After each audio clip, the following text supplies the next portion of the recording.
I started reselling when I was like 16. I was one of those kids who was camping like on Supreme lines for like 8 to like 16 hours. And first day I started, so July 18th, I keep this number in mind. It was like I think I hit 180K. It was like 30K profit. Damn. How much time? 1 month. Yeah, I found a product and basically I followed Andrew's course, like guide, like step by step into how to build a store, like how to run ads and everything. My first year getting into e-commerce, I probably lost 7 or 8 grand before I figured it out. But like, more important than the money that was lost was like the time that was lost, you know, like.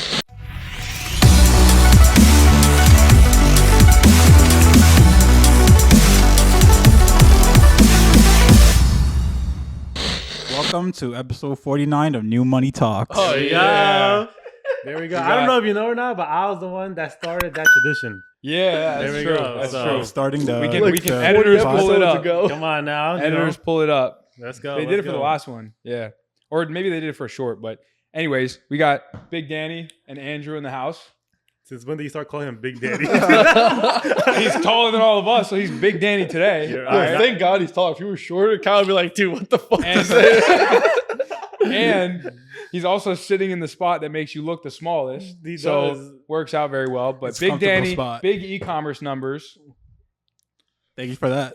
Very new to the space, very new to this e-com and dropshipping world. But Mr. Andrew over here put him on. So we want to talk a little bit about that. And I'm sure there's a ton of people that are watching who like may not even know who this guy is. Wait, what? First of all, half of your audience is from me, so I think they know who I am. No, I'm just kidding. Okay. That's on some ego shit, but I'm just kidding. we do have a lot of repeat viewers from Andrew's Gotcha. audience, and I know the first 1,000 people that are going to watch this are going to be from your Discord community. So like, hello, welcome, stay out. subscribed. Say shout out Prime. We're Prime launching Shout our out own Discord Prime soon Cord. called There we go. something else. You know When he what I mean? talks cord. Yeah. Money Talks. Subscribe to that one. Me and Kyle will never be talking inside of it, but it's okay. So Danny, who the heck are you? Hi, my name is Danny. And I'm a little Where are you nervous. from? What do you do? Shake out the nerves. We're just having a conversation. Check it here. out. Danny's nervous. If you can't, I'm tell. nervous. So, I'm from Brooklyn. I first started dropshipping in about 2 months ago. I tried it myself and it didn't really go as planned. And so I went to Andrew to see if he can help me out. So that was like the whole beginning story. But before that, I was just like Yeah, you gotta slow down, you know. Kind of rapping right now. Yes. So wait. Let's backtrack, right? So you've Yeah. only been doing this for 2 months. yeah. And you tried it yourself for a little bit. Did you like just find out about Andrew, or have you guys known each other for a while? I've known him since probably when I was like maybe 5 years old, 6 years old Yeah. already. Yeah, I've known him since I was a little kid. So I always knew that he was like a big e-commerce guy. And Yeah. before that, I was on the sideline. He was doing his thing. I was doing my thing. It was just like, and then Didn't really want to like hit him up and bother him. yeah. Like, And then decided like when COVID hit, it was like I was doing like sneaker reselling before around that time, and then afterwards it kind of died down a little. And I was like, let me slide to see if I can go towards like e-commerce a little. Yeah. So you slid in his DMs real quick. You're like, Yeah, hey, yeah. Andrew. Had to. What's Shopify? What are these numbers? What item are you running? So where were you selling these sneakers? I did consignment with Stadium Goods and Flight Club and stuff like that. Yeah. Can you break that Yeah, down for what those does who that don't know mean? what that means? Oh, basically, when you consign a pair of sneakers, is like you're not really meeting the buyer. You're kind of like almost drop shipping the same thing with sneakers. Like they have the big companies like Stadium Goods and Flight Club. They handle all your sales for you. You just got to give them the inventory. Oh, that's cool. Yeah. So have you ever gone to like one of those physical like sneaker shows, conventions? Like my cousin's done that before. He'll unload 100 pair of sneakers in a day for $200. I've never sold over there, but I've bought a lot over there. Like I would come in like those like hotel trolley carts. Yeah. And it was like I'm just be buying up pairs around there. And then I would just either, and let's say like the most recent show I went to was the one in Toronto, right? I had to basically drive 8 hours up there, drive 8 hours back with like about 50 pairs of shoes in the trunk. He was dropshipping shoes, but not really because he was doing. How much could you make with all that though? Like I'm curious. You make good money. I want to say around. Show us your bank account, Danny. 25 to 30% per, depending on inventory. So I wouldn't just like I see a product I like. I wouldn't see a shoe I like. I keep saying product because I'm like dropshipping now, right? So I see a shoe. I would look on to like what they're priced at, and then I'll look at what the prices of stadiums at or flight clubs at. See if there's any potential margins that I can push the shoe that for profits. Yeah, I feel like a lot of entrepreneurs start by being sneakerheads. To some degree. Did you sell most of those in person or some of them online? I started reselling when I was like 16. I was one of those kids who was camping like on Supreme lines for like 8 to like 16 hours, and just to make like a couple $100. Yeah. How old are you right now? 23, turning 24. Right. Yeah. Very cool. So then you were selling sneakers from 16 to 23 and you didn't 2 do months anything ago. in between? You didn't have any full-time jobs? Didn't like go to college? Like I went to college and just like dropped out. Just like college wasn't meant for me. Had like an internship with the city. Worked for the Department of Social Service. Okay. Yeah. Cool. 100%. And then you found Andrew with dropshipping. Yeah. And you were like, and what you were doing before, you were like, I don't really see myself doing this long term. I want to do something else. Like me sitting in that office was not it. It was like very like it was very repetitive. It was very, I wouldn't say depressing, but like it was just like it wasn't the life that I wanted. Yeah. Well, the good thing is like since you had that, you now know I don't want to do this, so there has to be something that I have to like pursue, and I need to make that work, so I don't have to fall back on that. So that's the one thing about having a job that you hate is that it motivates you that much more to do well in another area. Yep. Right. 100%. Yeah. So now fast track to 2 months ago. What's happening? Because it sounds like a lot's happened. You've been on this kid's YouTube channel. He's like, this is my golden child. Like he's crushing it.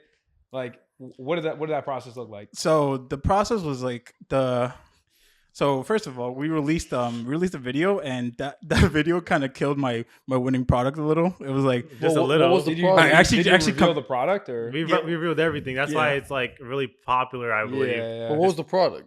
You gotta watch the video, bro. Come on, man. Just the product. I'm just kidding. It was like during summer. Actually, I let Danny talk about it. It was a water gun in like a shape of a shark. Oh, it's like shark slides, but water gun. Yeah. Shark guns. Shark gun.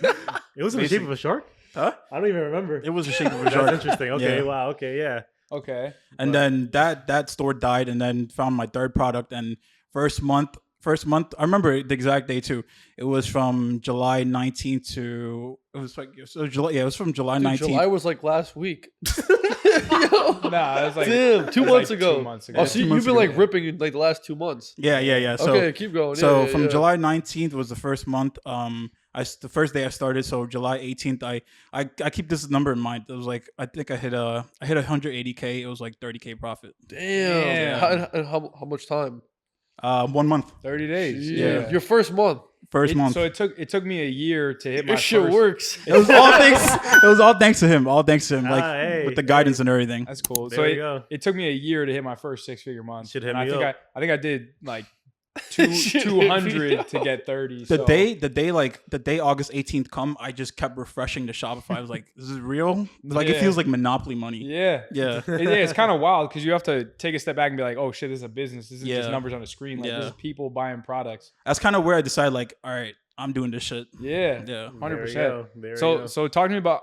I'm curious about like the actual like that product and how you got it to work. We don't have to get too much in the nitty gritty, but like. Talk to me about what it costs. And we're gonna get in the nitty gritty. No, I want to start there.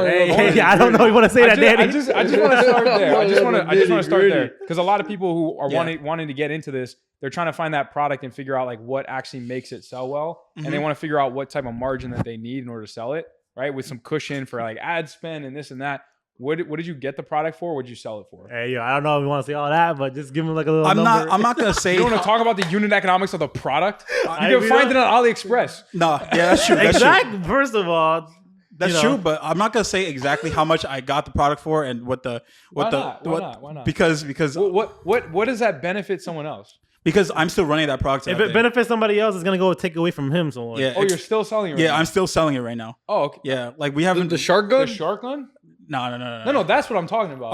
The shotgun. You didn't blow that one up, but like it did pretty well as your first product. Yeah, it did pretty well. So I think I don't really. I take it all back. Sorry, Kyle. I'm not talking about your current one. Oh yeah, I thought you were talking about our current one. So drop shippers, man. Drop shippers. Yo, I thought Kyle invited us here to do an ambush attack, bro. He's like, Defense mode Danny, activate. what Sorry to exactly cut you is your off. product? I hop on calls with like drop shippers and I'm like, hey, how many orders did you do? Like, I did like 1,000. I'm like, great. What's the product? Can't tell you that. I was like, dude, your shit's coming to my warehouse. Like, I'm gonna touch it. He's like, Defense yeah, mode but like, activate. I can't tell you that, huh? They start defense mode. Oh my god! They make you sign it's just NDAs like, or what? no, don't make you. I'm not gonna sign an NDA. I'll tell you to get the fuck out of my face. You think I care about your 1,000 orders? Like, You might have cut that out because he wants drop shippers into his warehouse though. So yeah, it depends which drop shippers we're talking about. Anyways, keep going. I want to hear what Kyle So how much say. you get the product for? How much you sell it for? All right, so for the water gun, we got the product for about $19 or so, and we're selling it for $59.99. That's solid. Yeah, So that's like 66% gross margins. yeah, because Is he that taught me to 3x everything. Okay, Yeah. cool. So that's what you go for, like 3 to 4x. Yeah, PR train. What's up? No, I would say that's good. I try to like these days. I would say like sometimes you got to try to shoot for 4 just because everything's a little bit more expensive, a little bit tougher. But nowadays I start like experimenting myself, like outside of everything, to see if I can find a new method that works for me, like just personally for me. Yeah, because you could take what someone else has built and you could start with that, but doesn't mean it's like proven to succeed. You got to put in your own kind of twist and figure out what works for you. To be fair, like me, I'm on my third store right now, right? And like third store that's active. Yeah. And to this day, every time I build a store, I still refer to this course. Like, I'm not even trying to like say anything. But Did I pay him for that? We don't know. But yeah. So everything that goes from like module to module, I just go look into when building a store. Yeah, I mean, I think in general, it's very good to like templatize and systematize things. Yeah. So if you find like something that works, like document it so that you can go back and look at it. Or let's say you have a business partner or you want to show someone else, put someone else on, you can just say like, here, like this is the documentation of how I did that and how I repeatedly do it.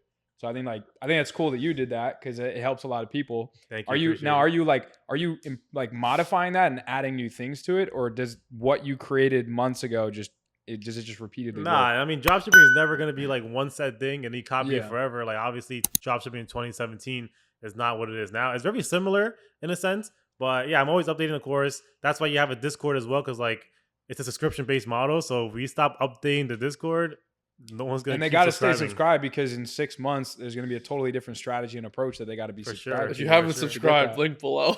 Not really though. And what type of discount can we offer? Huh? I don't know about discount, but can you even do that with WAP? Like with Discord, can you even like have the discount codes or? I don't know. I don't give discounts, so only on all products. Right, we'll check it out below. You may or may not be helping support the channel, but we'll say that for another story.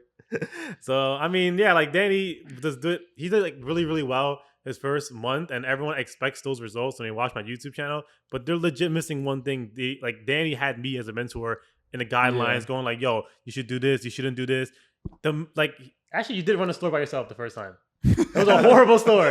Like, without me. So yeah, actually, how long do you spend on that website? Like, how long do you spend running that store? And how much money do you make from that store? I didn't make any money. I probably lost a few $100s. So for me, not bad. Yeah, I spent like compared to now, like just looking back, like I average maybe less than 3 hours on the site now. I think I spent like a whole week on that store just to like make it look good. And and if anyone watched that video, that site was so bad. Yeah. Yo, for his reviews, guess what? For his reviews, he had a screenshot of a competitor's reviews, and that was his review. It wasn't even a review app. It was a screenshot of his competitors' reviews on his store. It was that bad. That's rough. Yeah. You didn't even just copy. You could just copy and paste it. How'd you make a screenshot? I was trying to figure this stuff out. I wasn't used to Shopify, so I was like, I saw how to upload I think it was like a slideshow or whatever, or like an image, and I was like, all right, let me just slap that on. I like it. I like it. So I'm curious, like the first store that was successful, right? I guess you don't want to talk about the steps, but like walk me through kind of what you did. Like you found a product, obviously. Yeah, I found a product, and basically I followed Andrew's course, like guide, like step by step into how to build a store, like how to run ads and everything. That's basically it. Like there's no like. It's like you turned on Facebook. Yeah. So all right. He turned on the CBO and was like, "Yo." You found the product before you built the site. Yeah. So then you built the site. Did you make it like branded around the product at all, or did you kind of keep it like broad, universal? Just kind of kept it simple. No, I kept it at made it basically one product store, and it was basically just targeted for that product specifically. Got it. Yeah. So like branding, color scheme. Yeah. Nice looking images. Cool. And none of those images were like custom. You didn't send it to any UGC creators. None of that. No, right? I just took it from the internet. Yeah. So because of that, you were able to make it very quick. Yeah. Same thing with the ads. I'm assuming you were able to get an editor or maybe edit it yourself. Yeah. And just figure out how to construct that based on existing content. Same thing as well. He has a CapCut video that I watch every single time when it comes to editing. It seems like I'm just like promoting your stuff, but no, CapCut's the move like anyone can do. You don't have to. Yeah, he has a very detoiled video about it. I've seen it. Yeah. I'm not even sure why I'm here. I'm just here for like, the validation and whatever. But he's here to make sure he's not capping on his numbers. I'm here to make sure that Dan doesn't expose this product in the podcast. So you edited the videos yourself. You didn't pay anyone for that, but you learned from I thought it was going to be hard, but after watching his video and me doing it myself, it's pretty easy. Took like 30 minutes, 20 minutes to make a couple videos. Yeah. Cool. Give or take. So you made the creatives, you made the website. Like, did you pay anyone throughout this process to do anything for you? You pretty much did all of it yourself. All of it myself. Awesome. Yeah, I think a lot of people feel like they need to like hire a marketing person or hire a web designer. A lot of people feel like they need to hire go on Fiverr and hire like a website designer and stuff like that. You don't need that. Yeah, I feel like it just slows you down. Like I think there is a time and place for that eventually, but in the beginning when you haven't found that success yet, you have to be in tune with the process and like figure out what's working, what doesn't. Then when you create some form of a system, then you can consider like outsourcing something if you want to kind of scale it outward. One thing that I'm looking into outsourcing that he actually recommended me is like for I'm starting to pick up on orders and my customer support might start outsourcing my customer support over there. And you've been doing all that yourself up until this point? Yeah. Again, I think that's good to be in touch with it, but I think over time when you start seeing those really angry Karens that are like harassing you, you start to get a little bit like, oh man, like am I selling a bad product? Should I keep doing this? You have all these doubts when like you should just kind of let that rest on somebody else's shoulder and have them do it for $4 an hour. Yeah. Actually, the reason why I even recommended it was because he was getting so many tickets per day, like 50, 100 tickets. Like at some point in time, he was over $15,000 a day in revenue, just pushing it. And the reason why, I guess maybe Dan doesn't want to do like pay a customer support, outsource it, was because you're pretty tight on cash flow, right? Because PayPal's holding like I don't know how much money right now, but PayPal's holding a good amount, like a really large amount. Yeah. Do you want to say that amount or no? Just say the amount. Yeah, just say the amount, bro. There's a holding like $50K. That's not bad. I've had I'll give you a loan for $50K. 10% interest, 10% a week. I've had 120 locked out before, not with PayPal, but Bank of America merchant processor. Interesting. So make sure you talk to your processors and like. So was there anything that you could have done to maybe prevent that hold? Maybe just not scale as fast. Don't use it. To be honest, I have PayPal off now for all my stores now. Like I just don't feel. What do you think you could have done differently? Do you recommend people not to use PayPal? I tell people not to use PayPal all the time. I don't use PayPal for like a lot of my stores. The thing with PayPal is like a lot of people believe. So here's a misconception, right? Like a lot of people run a store. Let's just say they're doing 5K in revenue, and they're like, "Oh, I can't turn off PayPal, Andrew. 3K of my revenue comes from PayPal," and that's the misconception. It doesn't come from PayPal. It's coming from whatever source it came from, which is usually Facebook, TikTok, Google, whatever.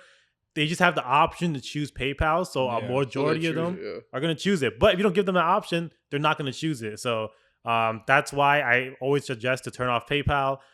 Is it going to increase your conversion rate? Maybe a little bit. You might get a few orders more a day. Is it worth the headache of 21 days holding their money? And also, I think Danny got banned a few times. So try 180 days sometimes. Exactly, 180. I'm at 180 days. Yeah, so that's the worst. If you don't have the cash flow, Danny has some backup cash that he made from reselling shoes. Hey, you didn't talk about NFTs. That's a big one. Oh, we'll get into that. Or maybe he doesn't want to talk about it, but I don't know. But he has extra money, so that's why he decided to turn on PayPal. He wasn't scared. Not like he wasn't scared. He didn't expect his PayPal balance to be that high and then get held for 180 days. So that's why he kept it on. But now that he knows what's up with PayPal, I would recommend a lot of beginners or people that don't have cash flow to turn it off. Even I have it off. Like I don't want PayPal holding any of my money. Yeah. So The funny thing is that I didn't listen to him in the first place when it came to turning off your PayPal. He was like he suggested me to turn off PayPal. I was like, yo, really? That's exactly the scenario he just listed. That was me towards him. But I was like, dude, like a lot of my sales are coming from PayPal. There's no way, like if I turn it down, I feel like my sales are gonna drop crazy. And like I vouch for what he just said. It's not true at all. Like it might be, it might like a temporary dip, but then it comes not up. even. It's not even a temporary dip. It's like it's not to the point where like holy crap. It's not. It doesn't. But there, to be fair, there is like a day, 2 days, sometimes 3 days where Facebook was finding buyers that were cool purchasing with PayPal. Now they kind. What is up, New Money Talks fam? Super excited to hop on here to shout out our amazing sponsor, Printful. You've definitely heard of these guys, but if you haven't, you need to check them out. These guys are amazing for so many things, but honestly, 2 things are amazing. Look, if you want to start a business, print-on-demand business, it's amazing. You can literally plug these guys into your Shopify store, and they're on WooCommerce, Wix, you name it, they're on it. Amazing integration. But what you could do, you could start a business tomorrow. Any logo, any design you want on a hat, on a shirt, shorts, joggers, backpacks, mugs, you can make it and not have any inventory. You can dropship it all from Printful. They're amazing. That's number 1. Number 2, if you own a business, wow, like you should be ordering from Printful. For Ship Dudes, we do it. I know for Kyle at Scale Brands, they do it. All merch, hats, backpacks, polos, uniforms. Look, fast shipping, great quality, great prices. You just can't beat it. And also it's low batch. You don't have to order 100 units. You can order 1 at a time. And the quality is just amazing. We love these guys. You should check them out. We have our link in the description /NMT. Use the link. We appreciate it. It helps out a whole bunch. And honestly, Printful, there's no one better in the space. So if you need merch, we're about to have some New Money Talks merch. They're amazing. Printful is the way to go. Check them out. Printful, if you don't know them, you should know them now. New Money Talks fam, I'm telling you, you guys are the best in the space. Anyways, back to the episode. Appreciate you guys. Kind of have to find a slightly different buyer a little bit. So like, but that usually only takes like 2 or 3 days. So people turn it off. And then when you change anything about your website, even the way that you process payments, it does affect the optimization temporarily of your ads. So like it might get throttled a little bit for like a day or 2. That's when people freak out and then they turn everything off. Instead of waiting day 3, day 4, picks right back up where you left off. Right? Did you experience that at all or not? Not at all. Interesting. Yeah. So you turned it off. Next day, revenue is the same or more. Usually. Yeah. I mean, like most of my students as well. Like right now, all of my students are not running PayPal and they're all doing fine. Like, yeah, there's no one that's it's like, not worth the headache. And they're mostly doing Stripe, Shopify payments or like a higher risk. Everyone's on Shopify payments usually. If you're good with like fulfilling orders, being good customer service, selling legit item, you're really gonna like rarely have issues with Shopify payments unless you're doing something bad. Yeah, I mean, there are gonna be those 1 in 100 cases that you're not doing anything bad and they still hold your money. Yeah. Happens. Just switch to another processor. Yeah. What about like Facebook? Give any issues with Facebook? Like ad account bans. Ad account bans, profile bans. I had a few limits. I had a few ad account bans. Like just it was actually on the same product as well. That didn't stop me. I just kept going. I just got an unban. Mm-hmm. Yeah. Andrew's like, it didn't stop me. There we go. Didn't stop some me. guy from Pakistan come in and work his magic. I mean, that's one thing that a lot of beginners or anyone in general get really hard stuck on is like once they get their account banned and like they don't know what to do. Like is multi-login still a thing? It is still a thing. Right, yeah, so go log in, multi-login. There's a bunch of them, but what's that guy you used to text? What's his name? Like you like WhatsApp a guy or some shit. He like opens up accounts for you. What's his Swarith. Shout out Swarith. You know Swarith? Have you guys heard of Swarith? No idea. Swarith's a homie. $50. No, sorry, $50 in Bitcoin, and you get unlimited Facebook accounts. Not unlimited, probably 1. Yeah, like maybe 2. Warm it up. No, shout out Swarith though. Swarith, he has a Discord called like it's like the ecom plug on Discord, I think, or something like that. He makes a lot of money now. Like interesting. A lot. He hit me up 6-7 years ago. he was like, hey Kyle, like I sell Facebook account services, this, that. I had him do like some VA stuff for me. Gotcha. Now he's making like 10 times more than I am. Dude, and they're banger accounts. Like they're real, like tees. Yeah, I don't know how he gets them. It'll be like a Helen from like the Midwest who's like 65. And then there's a message from like her husband saying, how like, did you get hey, happy birthday. Like every year, once a year for 3 years, and she hasn't checked it since. Like interesting. Very interesting. But okay, cool. yeah. But, So you didn't have to like ever make new accounts. You just found ways to like overcome those bans, get back into them, appeal them, whatever it might have been. Yep. Cool. So, all right. So you did everything yourself. You found the product, built the website, obviously with a little bit of guidance and help from this one. a little bit. Little bit. Built the site, found the product, created the ads yourself, did all the customer service in the beginning yourself, and followed the ad strategy that he teaches. Yeah. Right. It was basically a straight template. Yeah. And was that like hitting day one, or did it take 3, 4, 5 days of testing that product to have it reveal itself as a winner? I don't really remember, but I remember on the second day I was already profitable. Yeah. Interesting. We have like a solid testing strategy. We have the solid scaling strategy. We have, I mean, I just teach all my students everything that I do personally. Yeah. And it's not like you can't just not replicate it. It's like, it's literally just replicatable. Like just watch this video, do exactly what I say. And if it's a good product, it'll sell well. Sure. I mean, if you want to break it down like that, sure. Right. But if I want to show you some like messages of my students, it's like long messages, because there are a lot of different scenarios. So whatever you just said makes sense. Like that's the overall idea, but little things are going to come up once in a while. So I mean, not to give Danny credit. It's just like he did do the hard work and everything like that. And he did persevere, do a lot of things. Like a lot of people, like, believe it or not, some of my students, they ghost me after they like can't figure out how to get their second product to work or something. Yeah. I don't know what he's talking about, but I was talking about like if they give them on their second or third product, like then they just straight up ghost me. Like, and it's just funny because I have one student that we have calls every week, like personal private one-on-one calls, and he only tested 2 products the entire mentorship. And after the call ends, I send like a recording of the call, and I could title it whatever I want. So usually I just title it like their name and then what the call was about. So it'll be like Danny call number 3, and then I'll write whatever. So for that specific student, the last 3 calls was test more products, test more products, test more products. And a lot of my students are always like, yo, Andrew, like, what am I doing wrong? Is your strategy wrong maybe? Or they're just trying different things. I'm like, dude, trust me, you just got to keep testing this product with these strategies. Eventually one will work. And dude, he's at like 4 or 5K a day right now, and this is his 3rd product. So it's so funny because he used to laugh in the live like mentorship calls, because he's like, Andrew, I know you're gonna tell me what to do. Test more products. And I'm like, bro, you tested 2 products, so like fucking do it. So do it. And he did it, and guess what? He's at 4 to 5K a day right now. So not bad. I'm gonna push revenue, but go. The big grind is just like looking for products mostly. Yeah. I'm gonna push further. I'm happy you said that. Shout out Shop Hunter. Oh yeah, facts. Should be a good one for this one. We're gonna line them up on this one. Nah, we talked about that on the last one too. Yeah, we did. Are you kidding me? Did you use Shop Hunter to find? How did you find that product? I just used a testing strategy like he taught me. Basically, it was just like you use Afterlib or like Facebook ads library, search for a product, and then go on Shop Hunter and just like kind of to validate it. Yeah. Come on, you can talk. You talked about it in the last one. Don't worry. PR train. Don't worry. I'm just here for fun, bro. I'm just here to support my boy Danny. You know? Don't worry. But no. Shout out Shop Hunter though. It's actually a pretty sick tool to like either find products or validate them. Because even if you just find brands that are selling that same product, you can see if they're actually selling it within like a reasonable frame. Like I did a video on Mini Katana before, and I checked their store revenue on Shop Hunter. It says $600,000 a month. And they're doing like all organic, like UGC, all that stuff. But they built it out for a while. So all right, cool. So found it using this kid's strategies, built the store using his strategies, edited the video using his strategies. What did you do yourself? So you said that like day 2 it was profitable. Like how did you know it was profitable? I was making money.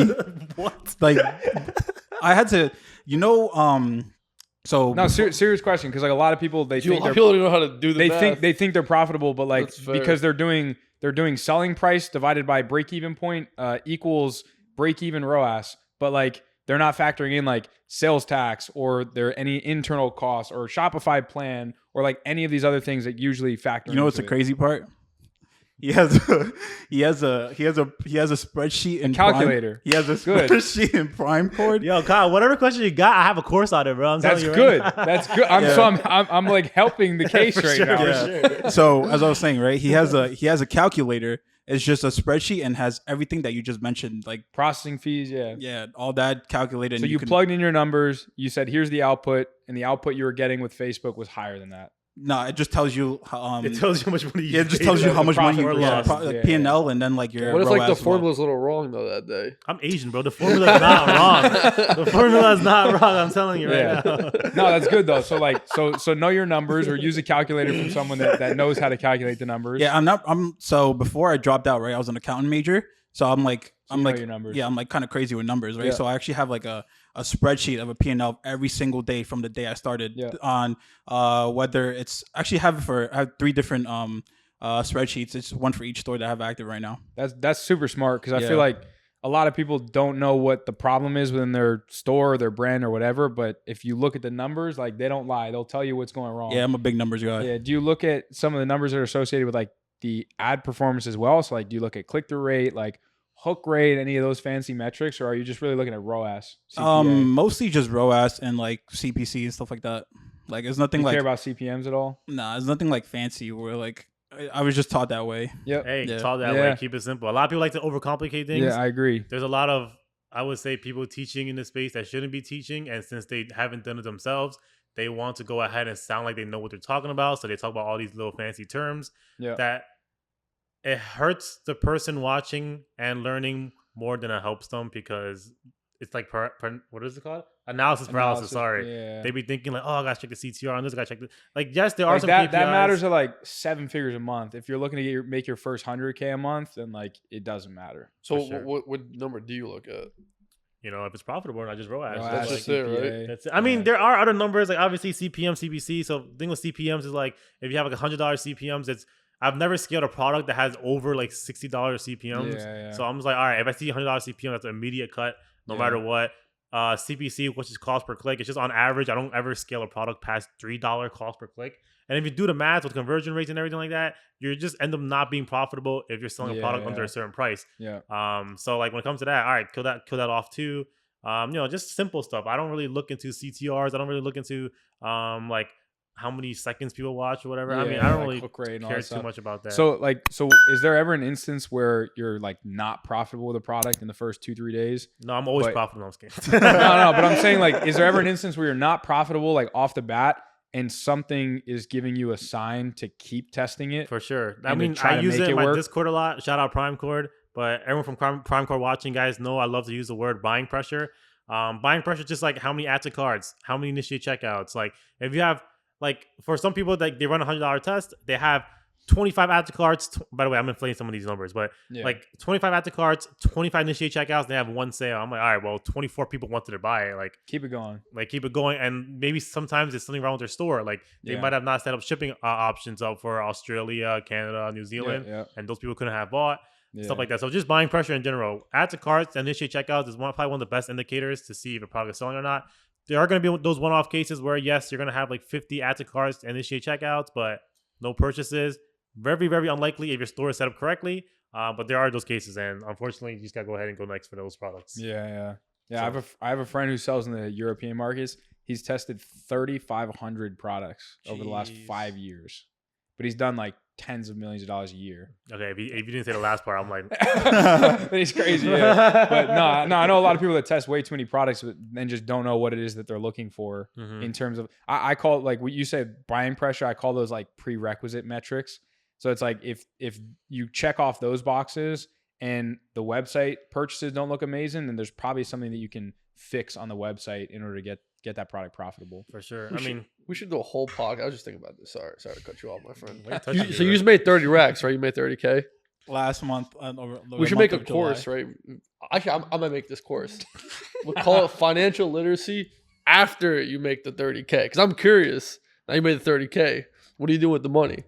To multiply it. Yeah. It's just a multiplier. Like, it's nothing different right now. I'm just gonna keep grinding out the stores. He's only saying, when do you buy the McLaren? Like, hold on. He's only saying that because he's because he has 50K locked up in PayPal, bro. Yeah, So yeah. you know, if Dan didn't have 50K locked up in PayPal, you'd be seeing a little Rolex right in there.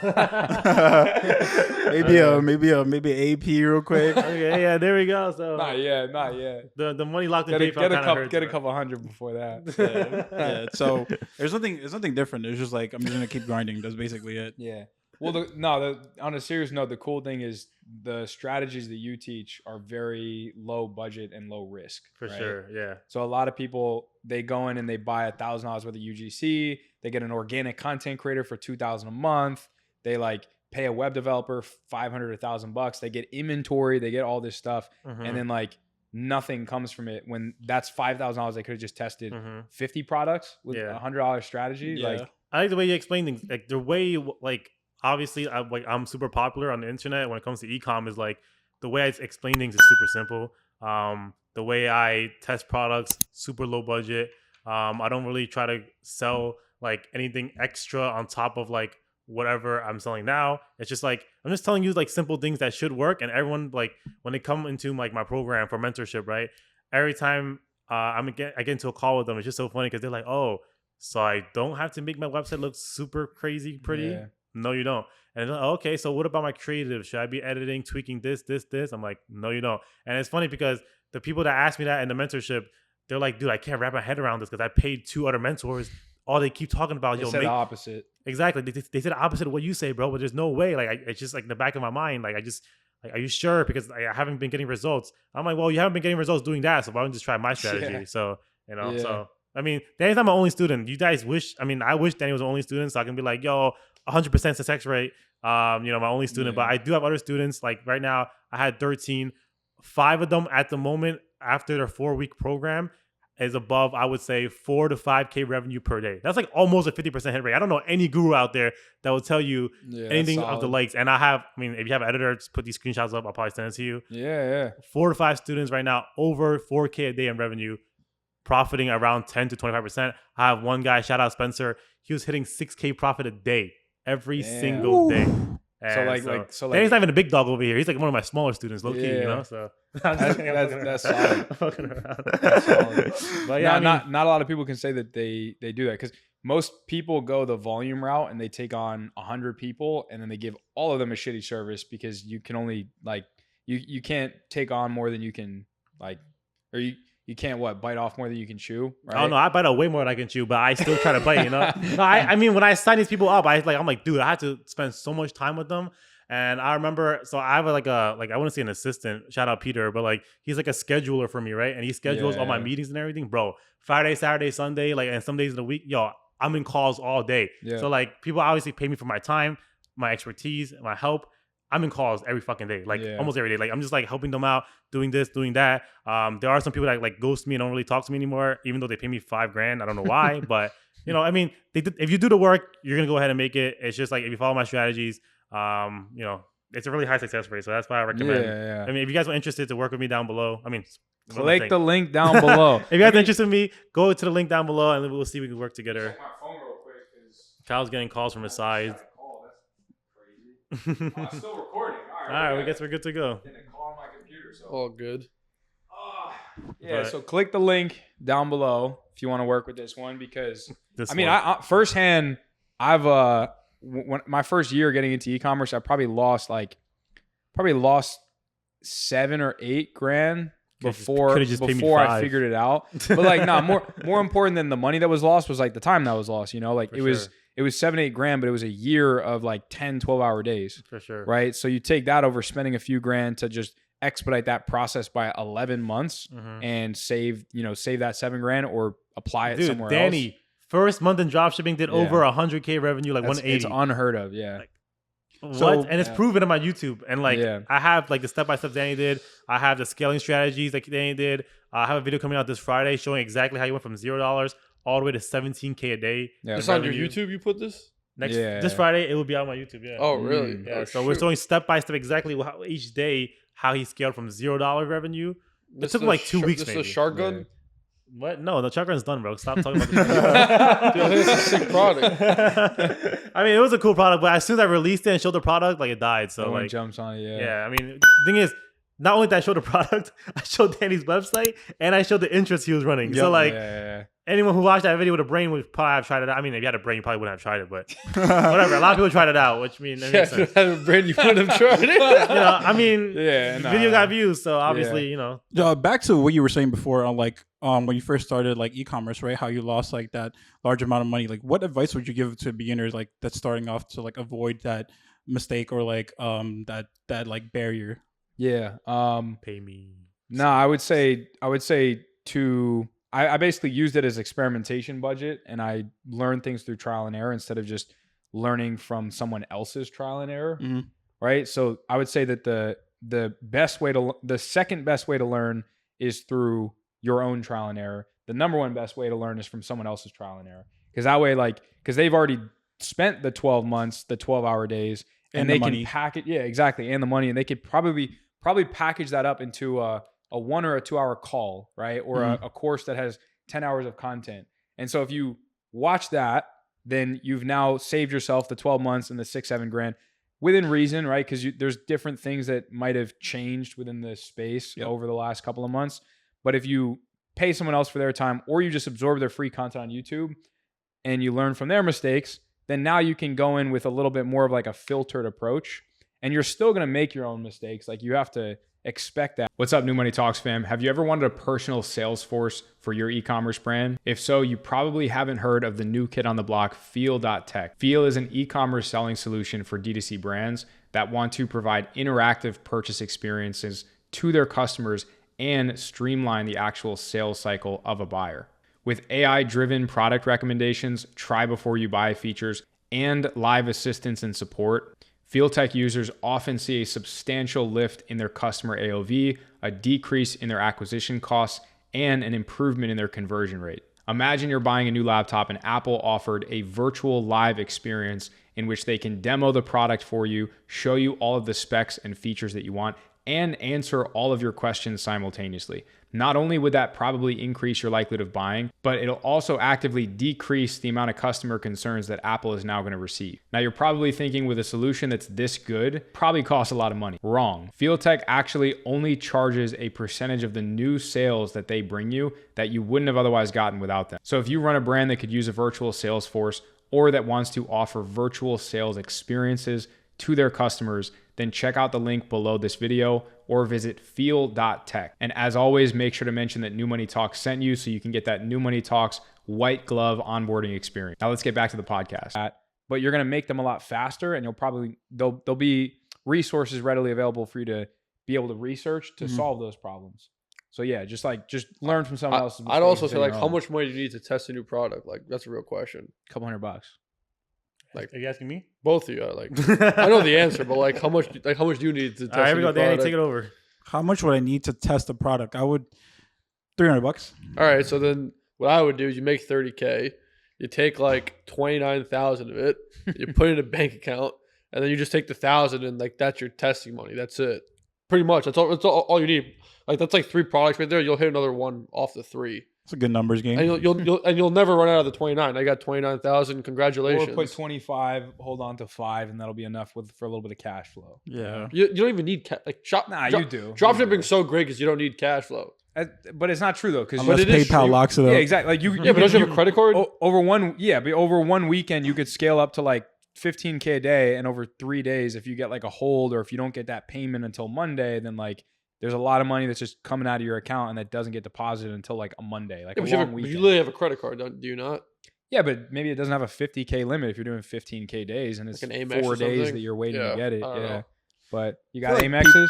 Yeah, but I feel like people overcomplicate things. It's just a straight numbers game. It's just straight numbers. Yeah, no, I agree. Numbers. Like I would say, don't scale higher than like 4 times. No, don't scale higher than a quarter of what you have in the bank, if that makes sense. So if you have like 10K in the bank, you probably shouldn't scale up to more than like $2,500 a day, because if you ever do get that long weekend holds, like 3-4 days, then and you 10K now is kind of reserved. You got to put all your money in to fund the cost of goods, the ad spend, all that stuff. But that Monday email is pretty nice of the deposits. As long as it deposits. Yeah. When you're dropshipping, you never know if that's going to deposit or not. But Yeah. All right. So what? Sorry, I'm not being rude. I'm trying to find screenshots to prove So my what? statement. So what's the goal moving forward? Do you want to scale one brand very hard, or do you like the idea of scaling like multiple stores in kind of that all have their own opportunities to grow in different like niches? Definitely the second option, just because Q4 is coming up. I'm trying to like diverse into yeah. Cool. Sorry, give me 1 minute. I'm gonna show you guys crazy proof. I'm actually excited for my first Q4. Yeah, damn, that's crazy. Yeah. Like I was experiencing Q4 with sneakers, but Yeah, I'm pretty sure it's way a little crazier. different online, for sure. My best piece of advice for Q4 is like get started well before Black Friday, Cyber Monday, and don't turn things off that are profitable. Like a lot of people come Tuesday, they turn off all their shit for Black Friday, Cyber Monday, copy, discounts, all this stuff. I've had profitable Black Friday ads run through March. What? Literally run through like close to St. Patrick's Day. Wait, let me double check. I'm pretty sure Black Friday is in November, right? Yep. That's crazy. Yep. Because all people care about is a discount, and they see a Black Friday ad, they're like, oh, this company, like they forgot to take it down. So like there's still this amazing discount. And so like they're going to usually capitalize on that because maybe they can't get that discount anywhere else. And they're still going to buy. People are always going to buy. It's just like Black Friday, Cyber Monday, people are a little bit more, they're more likely to buy for other people. That's why usually there's a lot of activity. Yeah. So if you're in the gifting niche, like you sell dog products, you sell like relationship products, kids products, like kids toys. Yeah. Like I ran up a kid's toy to over $1 million a month a couple Q4s ago. And I want to do that again, but you know, that's another excited, story. but noted. Yep. All right. Well, for all the cameras out there, I was not being rude. I swear. I was trying to find some, live footage so you guys know that I'm being legit over here. Anyways, my first student, his name's actually Andrew in NYC. Same name, kind of crazy. I know. I swear it's not like whatever, but hopefully I'm not showing anything crazy here. All right. If it shows something crazy, you'll blur it out, right? Yeah. Want me to hold up to the camera? Yeah, sure. Go ahead. It's screenshots, but right here, 92K this month. He started 4 weeks ago. So that's another student right there. Go ahead and show it to the camera. Hold on.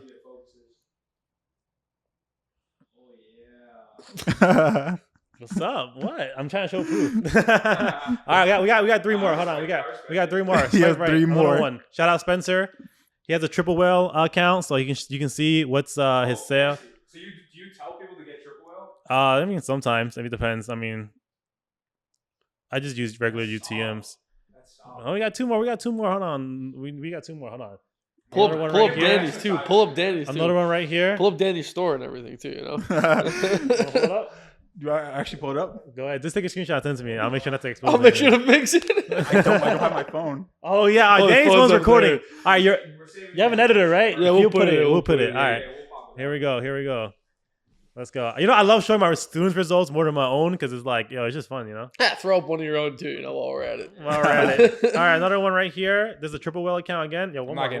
No. All right. If you can zoom in, that's a Triple Whale account. She hit 3.72 ROAS, 2.6K in sales.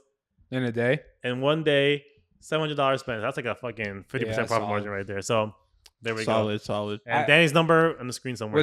What's nice about like the coaching and teaching people is you reiterate things that you know, like you reiterate things that remind yourself to hold yourself accountable to when you're building your stores. Oh yeah, I can't be teaching people and sitting here not doing anything myself. So I'm just but not even that. Like when think before you started coaching and teaching versus after. Yeah. After you actually taught the things that you've already done, you probably got a hell of a lot better at the things that you already kind of knew how to do, but you really like just solidified it. Like it's like for sure. It's like you're getting like a testing group of people, right? Like 10 people. You give your strategy out to 10 people, and then like half of them make it work. You're like, so it's a legit strategy. I didn't get lucky once or twice. I didn't like whatever. And also like I learned stuff from my students. Like Danny, like he said in the beginning, I don't know if you remember or not. He was like, I do my own like little like experiments on the side to see if things work. Bro, who's the first person he's gonna tell if it works? Me. Yeah. So it's kind of like a win-win situation, you know. And a lot of times I learn from my students, and then I go ahead and tell other students. I'm not sure if I'm supposed to do that or not. But I mean, it'll be little things like managing Facebook ads or whatever, and everyone can learn from that experience. And I'm sure the ones that tried the little experiment, they don't mind sharing it to other people as well, you know. So I mean, little things that work for my students ends up helping me, ends up helping more people. It's just kind of like a little hamster wheel that keeps going and going and going. Yeah. Everyone just helps each other. So that's really much it for students and everything like that. So that's why Danny is so successful, because he learned from all my trial and errors, and then he also learned from other students that I have, and then and from his own trial and errors a little bit. It's all about learning, you know. The day you stop learning is the day that, you know, stop burning. Is that the quote? The day you stop learning is the day you stop burning. I just made that up. I didn't know there was a quote, but from Kyle here. Kyle, 2023. 2023. But all right, well, back to Danny, because I'm back to Danny. Back to you, Danny.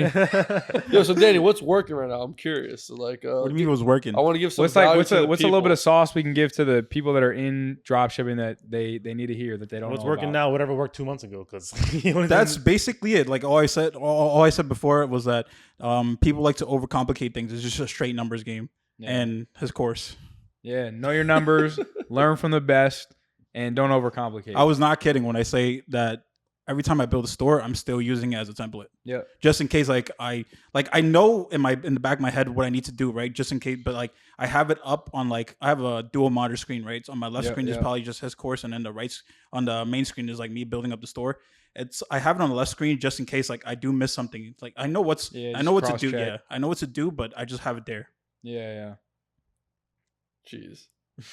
So I wanted to. I honestly, I didn't think dropshipping would still be in existence at this point. Yeah, it's kind of crazy. Like it's always gonna be around, but there's just gonna be more and more people that like give it a bad name. So, but it also gives you like in 2016, I thought this shit was over. Yeah. I started in 2017 or 18, so I don't know what you I thought that shit was over. I started in 2023. No, it's nuts. Yeah, it's kind of wild. Nuts. You know, I mean, there's always you might have thought it was over because maybe you weren't like. I don't know if you did dropshipping back then or not, but like a lot of people think it's over when they can't produce results and they're using the same old strategies that they always use and they can't adapt. You know, dropshipping is always an adapting game. A lot of things that I might apply this year might not apply next year. But as far as 2 months ago, nothing. Really everything's a scam if you're not actively making money with it. Exactly. There we go. I feel like the main thing with when beginners start off is like the product researching. It's like that kind of burned me out a little. And like one tip that I would give out to beginners is that like if you feel burned out, like take a little break, because I was probably doing like 6-7 hours of product research from like the moment I wake up to like the moment it's time for dinner. Yeah, it was just like it was a little too much. Wait, so what is product research? Like you're on like Shop Hunter looking at products, tools, AliExpress, like what is I'm curious when you say product research, what do you mean by that? You got 10 websites, softwares, or tools pulled up, and you're just scrolling through I want them for to answer, 7 not hours. you. I want them to answer. But that's what it is. I want Danny to answer it. Danny, is that not what it is? So we don't need 10. We just gotta need that one. You're researching product. Let Danny answer it, please. So my product research just consists of the strategy he taught on YouTube. Basically, you're just watching a lot of ad videos and then plug and play the website and then just checking to see if there's an upscale chart. Basically, that's about it. Yeah. If they're making money, we can make money. So that is really much it. But a lot of it is like people overcomplicate things. Sometimes they do it too slow. Just a lot of things with product research that a lot of people do. A lot of people love this thing where they love scrolling on Facebook ads library, which is like a normal thing. They just keep scrolling and scrolling and scrolling and looking at different things. But I mean, another thing that people tend to miss out on is like you can actually search the product, like the name of it, into Facebook ads library, and you can see all the competitors that are running the same exact product. Just because one person isn't making money with that product doesn't mean that somebody else isn't. Yeah. And you only need one reason for you to run that product, and that reason is like if one person is able to make it work, usually you have a good chance of making it work yourself. So that's one little thing, but keeping all the sauce for my mentees. A lot of people like to scroll on TikTok and Facebook nowadays. Might as well just use that time to scroll on the Facebook ads library to see if you can make some money out of it. Yeah. Because I feel like I know a lot of people that use TikTok as a product research method, but you find like 2-3 good products, but then the next one is like a funny cat video. I love saying that, bro. I'm using TikTok for product research. I'm just scrolling. All I'm doing is you find like one decent product, like you put it off in another tab, and then like all of a sudden 3 hours later, like you're watching some like random clip from a movie. For sure. I mean, that's where product research tools come in, spy tools, stuff like that. Yeah. PP ads, things like that. But a lot of it is just validating the product, and the validation comes to like you want to test the product out based off of its validation. Is it making money or not? It doesn't always guarantee that you're gonna make money with it, or else it'd be way too easy. Like for anyone to start making money with it. There is obviously you need a solid testing strategy, which I have on my YouTube channel. It's been working for years. It's still gonna work today.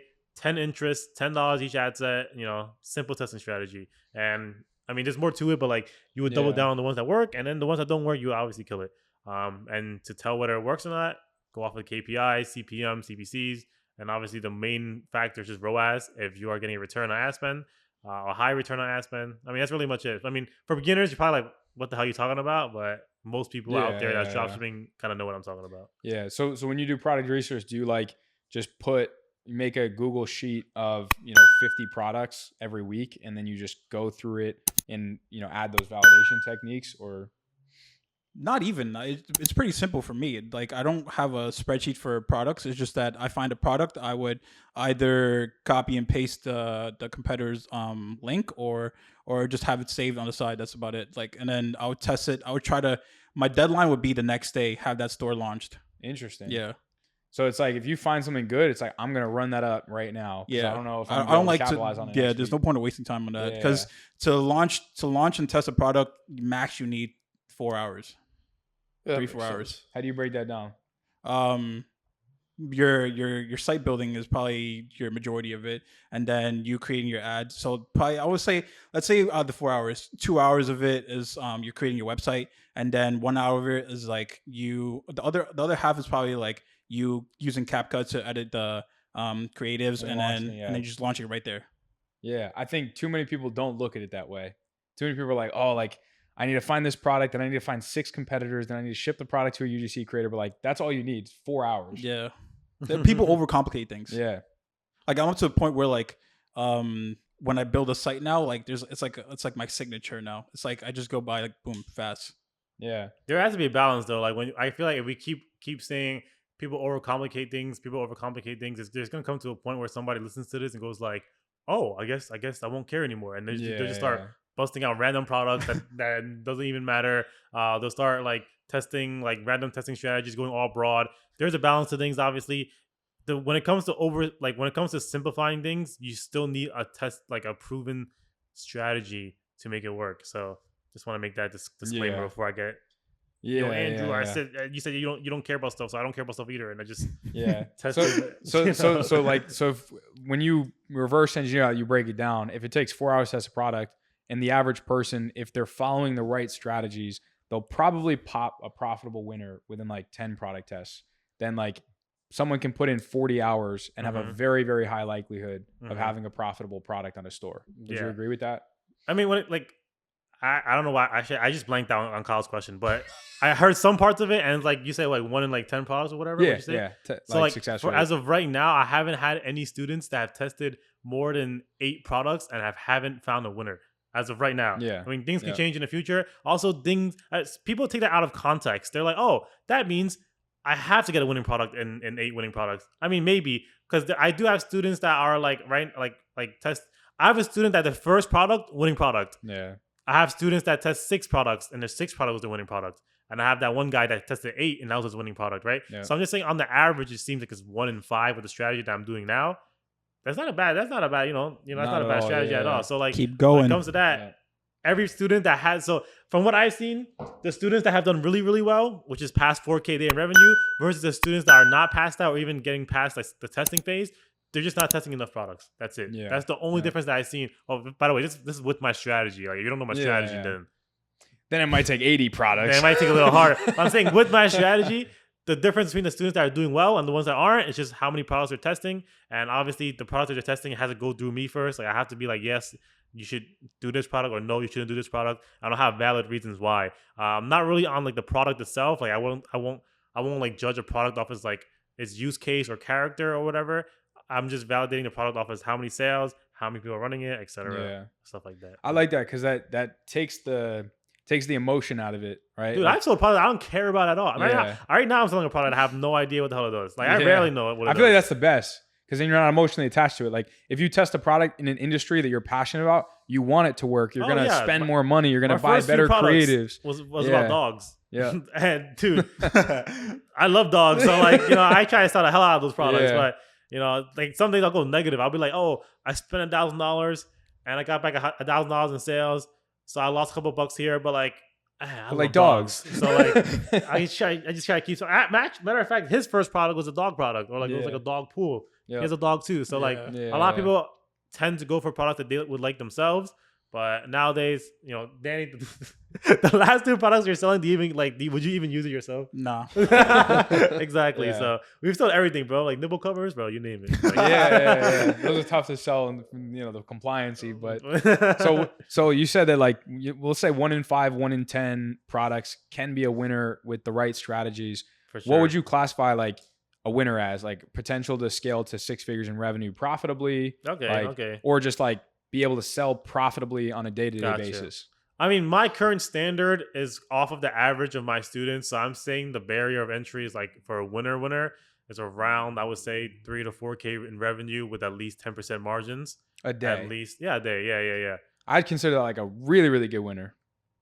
Like dead ass though, compared to the millions of people that drop ship like in Kyle which needs your fucking in which course. 999,000 people like don't profit, right? Like a winner is a winner is a product that makes you money, that makes you profit. Okay, gotcha. If you can, Are these people that are standards? Are these people that are sustaining 4K a day for like 3 months, or like they hit 4K a day profitably and then maybe in a week or two it crumbles? I don't know. It hasn't been 3 months. But that's what I'm saying. Like, so like the ones that I'm teaching now, it's only been 4 weeks. Danny started 2 months ago. Yeah. You know, he's still sustaining his 4 to 5K revenue a day. I mean, he probably explained it better, but 4 to 5K revenue a day, he's making around $1,000 a day in profit. And the reason why my YouTube video that's coming out this Friday will show exactly what happened, but his chart looked like this. And it came back down to 4 to 5 day scaling, but it's because his supplier said that his. What is up, New Money Talks fam? Just wanted to hop on here real quick and shout out our amazing sponsor, ecom.ai. Remember, ecom with a K, ekom.ai. These guys are amazing team, amazing technology. Think what they do, right? You have all this content, all these landing pages, all these product descriptions all over your website, right? But you can never optimize them for SEO. Either you have to hire someone in-house, hire an agency to do them, costs so much money and takes so much time. But with eCom, what they did is they built this awesome generative AI software that plugs into your store, Shopify, Amazon, WooCommerce, Magento, even eBay for all of you old timers out there. And what they do is they optimize the whole entire website, boom, instantaneously. It's honestly insane. What they do is they drive so much more new traffic, sales, conversions to your website through SEO. You already have all this content online. It's ranking on Google. Might as well optimize it and rank it even higher. And eCom is the best team, best technology out there to do that. Definitely check them out. ekom.ai by an amazing company called Writerly. Check them out. Now, back to the episode. Actually, I don't know if I can say this without revealing the item. It's like tough to ship. Something happened with the item. They're giving us a limit on how many we can ship per day. It ends up being around that 4 to 5K limit. So he's just hovering 4 to 5K a day. If there was no such thing with that item, like there's no restriction that the supplier is giving us, I'm sure we could have cruised that 10, 20K a day, or even went a little bit higher. So Daniel's making around like, I believe like 15% to 17% margins on that product. I mean, a lot of people love to go and gloat like, yo, my product makes 30% margins. All right, what revenue? $1,000. Yeah. You made $300. Like, I mean, it's cool, $300. But I'm saying, like, would you rather make 30% of $1,000, or would you rather make 15% of $10,000? You know? Yep. It's just about the dollar amount. Okay, yeah. I was talking about your store, how you're cruising right now, 4 to 5K revenue a day, and your supplier gave you that restriction that I didn't want to talk about just in case, but.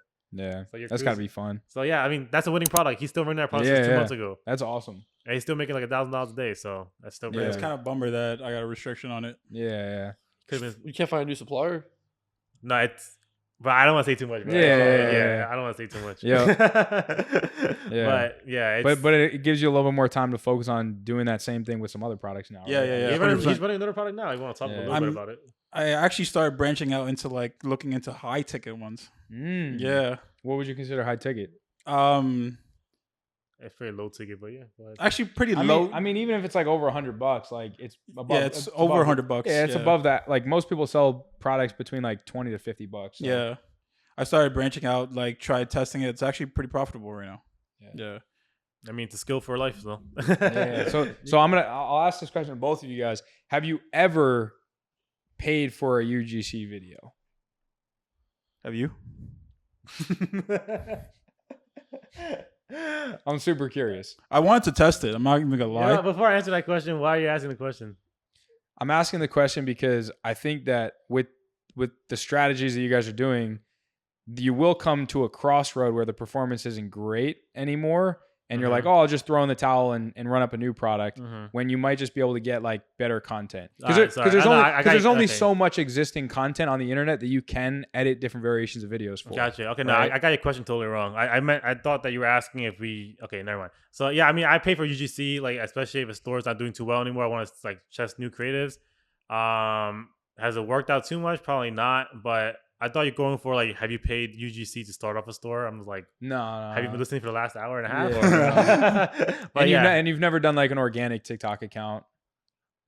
I mean, I've tried once or twice, but like what, 300 views later, I'm like, nah. Yeah, it's a lot of work, and it's a lot. It's very kind of luck oriented as well. For sure. I mean, people that are watching, if you're doing organic, you're crushing it. Don't stop. But it's honestly, it's just a volume game. Like if you are able to do 3 videos a day for 90 days straight, you'll probably be able to get almost any product to work. Like it has to be a good product, but if you have patience and you can just put out a ton of volume, then sure. But otherwise, if you have $200 and a good product, and you can edit a video from CapCut in 30 minutes, then that's a much faster way of doing it.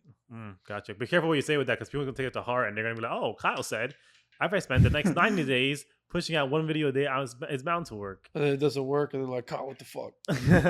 Yeah, I mean, I would say that if you're going to get it to work, you have to put in the 90 days. Or a lot of times it'll happen earlier, like 30 days, but the moral of the story is like volume. So like if you want to go that route, then be willing to put in the work on volume and be willing and understand that not every product is going to work. So that'll be the disclaimer. Gotcha. But like if you do want a product to work that way and you want to go the cheap route where you're not spending any money on ads, it's going to come at a consequence of having to do more, like put in more time, right? So you either invest with money or you invest in time. So if you have money, you can run up an ad super quick. If you don't have money, then you have to put in a lot more time, with all this organic stuff, Gotcha. right? Yeah, I'm not too big fan of TikTok organic, so yeah.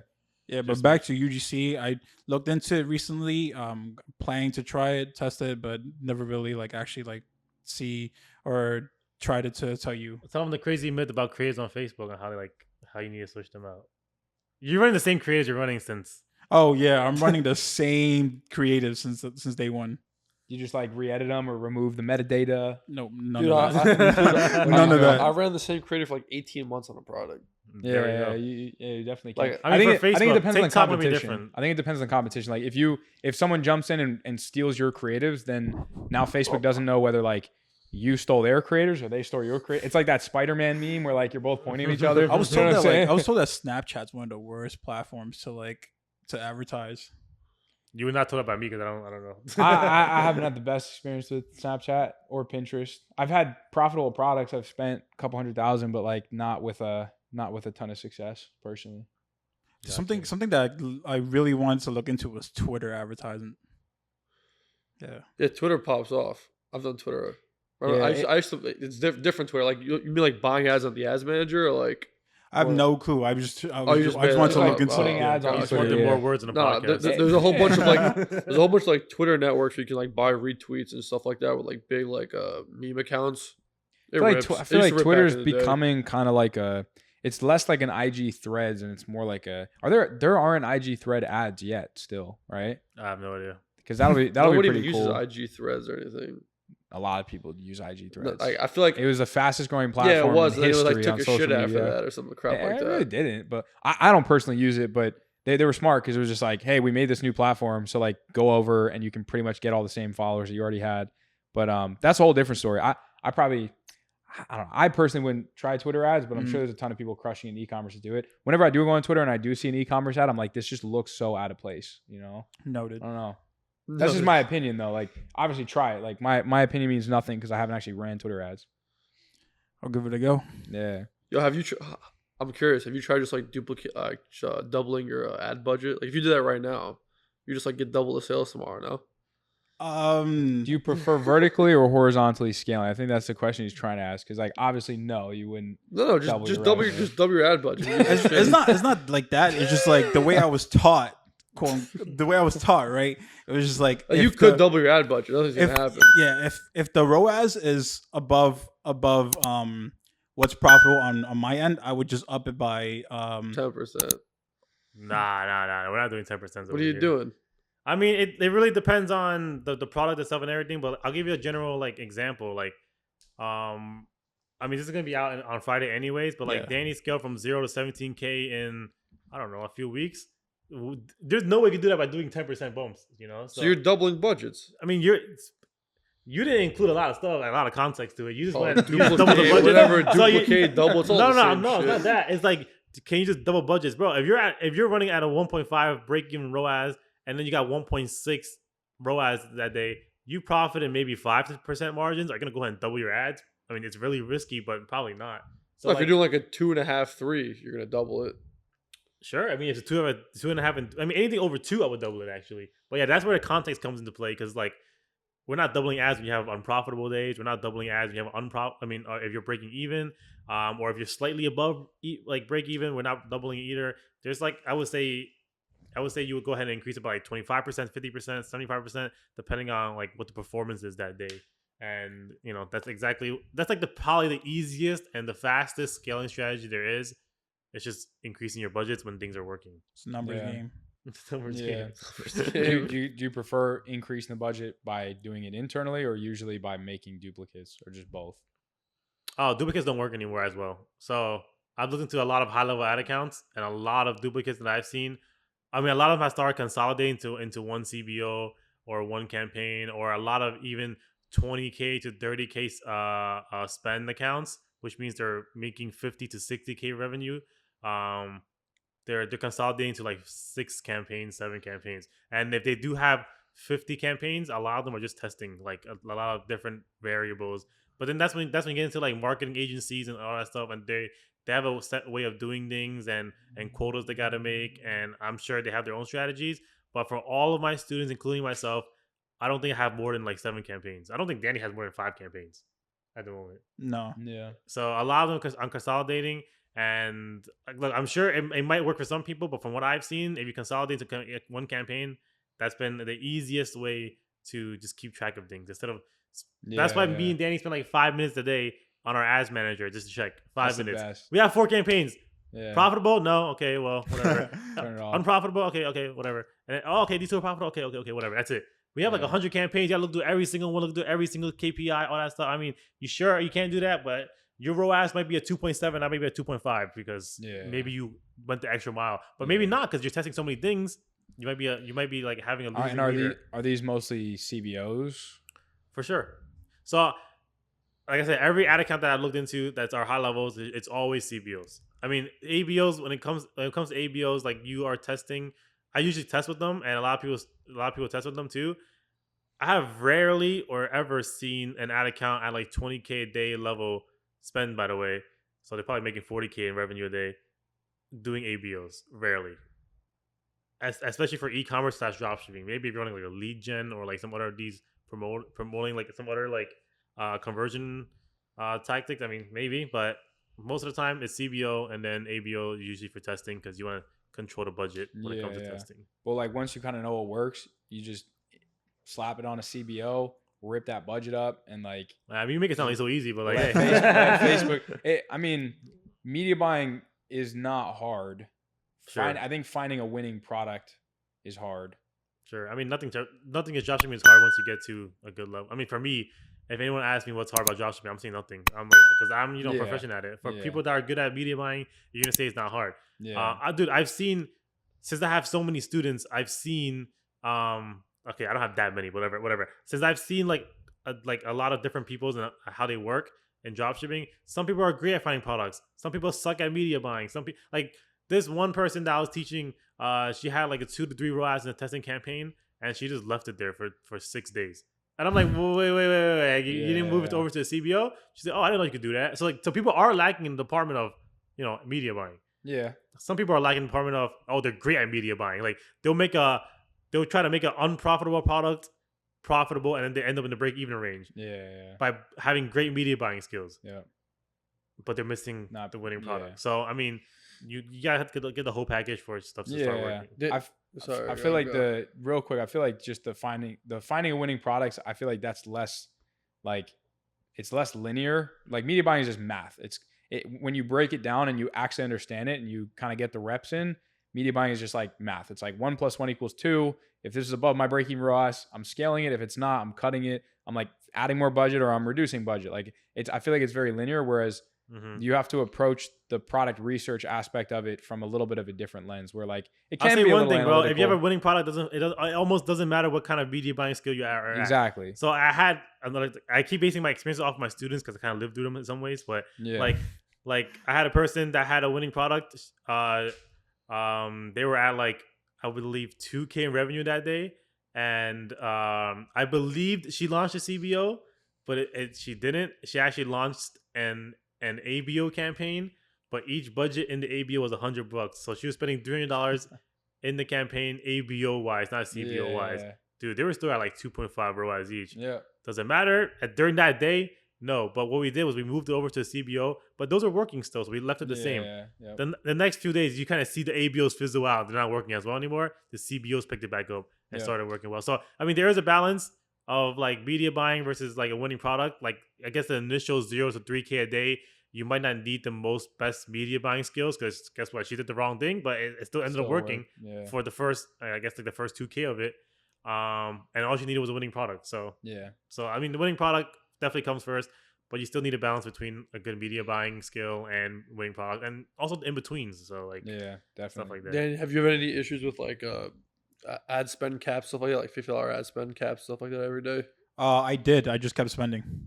And they're just getting locked.